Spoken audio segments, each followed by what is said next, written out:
From path tracing to driver issues and distortion issues in Grace's sections that no one talks about, you get all the answer in this video, so let's begin. Hello my fellow gamers, your buddy BenchKnight is here and I finally tested Resident Evil Requiem after its release on my region and after it gets its first patch. So I tell you the optimized settings are 1080p and 1440p in this video. So let's go guys. Let's talk about the driver issue first. So in my testing, I test this game on 4 different drivers. The latest one 595.71 recently. Before that I test this game on 595.59 and let me tell you the game runs smoothly even on these drivers because GPU utilization is maxing out, which give you the best performance you need to run this game, but the temperatures are run little bit higher, not too much high that it makes the game wobble, but yeah, temperaturing is rising a little bit too higher. And after I heard that this driver is rolled back, so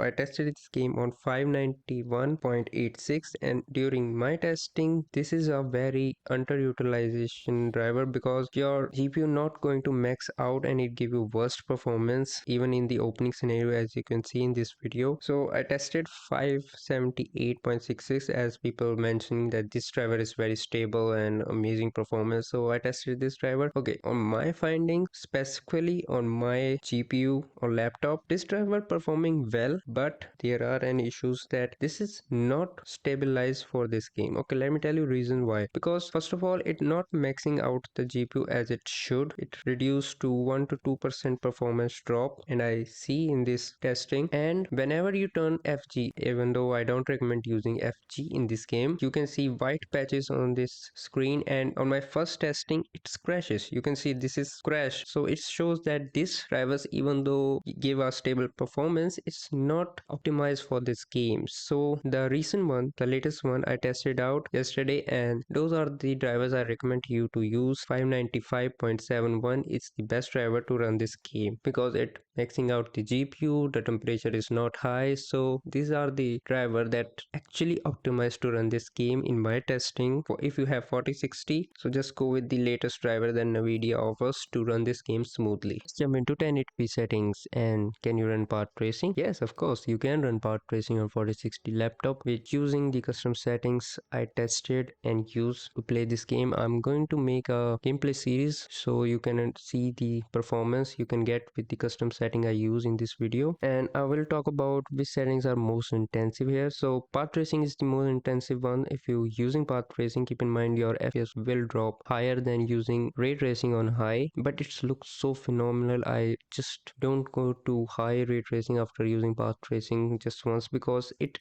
not only reduce shimmering, it's add the reflection so much well throughout the game. It's look good. Okay, the second settings on hair strand, I turn it on, but keep in mind this setting is intensive if you play on third person from Grace perspective, because on first person it doesn't impact your performance, but on third person it will drops your FPS to 5 to 8 FPS. So the settings you seeing here and the gameplay is recorded on first person, so keep in mind if you turn the third person from Grace perspective it will drop your FPS. And this setting actually impact more on Grace, Emily and Victor Gillian, these characters, rather than Leon. So for Leon, third person doesn't impact too much with hair strands, but these characters are mostly affected by this. And in cutscenes you see the FPS drops because the cutscene is real-time cutscene recording in this game. So other settings like quality settings, I say leave it on custom, don't change anything. In the advanced setting, keep texture quality to normal because it look good. Don't go too high because it's very intensive. Texture filtration quality, you can set anything to want because it's not an intensive setting, but I suggest stick with medium trilinear. It's look good. You don't need like 16x high ISO or 4x. You can 2x NXO if you want. Anti-aliasing, stick with TA because this look the best. Mesh quality, okay, this is intensive setting, so I suggest stick with low. Screen space reflection, keep it on, it's look good. Subsurface scattering, keep it on high, it's look good. Lens distortion, this is bad, so I'm not recommend to using it, keep it off. Depth of field, keep it off. When it's come to upscaling, I suggest stick with DLSS performance because you're using path tracing and it is very intensive setting. You don't need reflex low latency, keep it off. For other lighting and shadow quality setting, I suggest with particle lighting, keep it off. It's not necessary. If you want to use it you can use it, but I suggest keep it off. Volumetric fog resolution, keep it normal, it look good. Lens dirt is this. I don't think it's very useful, so keep it off. Lens flare, keep it on standard, this look good. Shadow quality, keep it normal. This one, it's a little bit intensive on GPU, so I suggest keep it on low. Contact shadow, keep it on, and ambient occlusion, keep it on low. It's look good. You don't need like normal or high because it add a weird shadow effect and I don't really like it. VFX quality, okay, this one is little bit intensive. Right now you're using path tracing, so I suggest keep it on low. These are the setting I'm using for 1080p, and you can right now see the gameplay, how it is going on outside area and inside of the building area, or mostly on outside where you can playing as Leon most of the time. So here it is dropping from 60 fps, but it's not like going lower than 50s, and I think it's pretty good for it, and it's go back to the 60s, so it is pretty cool, man. I mean, with path tracing and with every setting, with these custom settings, this game looks good. So I suggest stick with these settings to play this game, enjoy it visual and combat. And inside you don't even need to worry about the fps because it's going to like 85 and even 100 sometimes. So these are the settings I recommend you to use with 4060 and 1080p with path tracing. If you want more fps outside, just go with ray tracing high, you getting around like 70 to 80 fps, but understand that it's come with a little shimmering because path tracing is the best ray tracing in this game, and it fixes quite a lot of surfaces because it uses Nvidia DLSS ray reconstruction. So yeah, if you have 4060, I suggest play this game on 1080p to get the best visuals. If you want to go to 1440p, here are the best settings for 1440p. You only need to change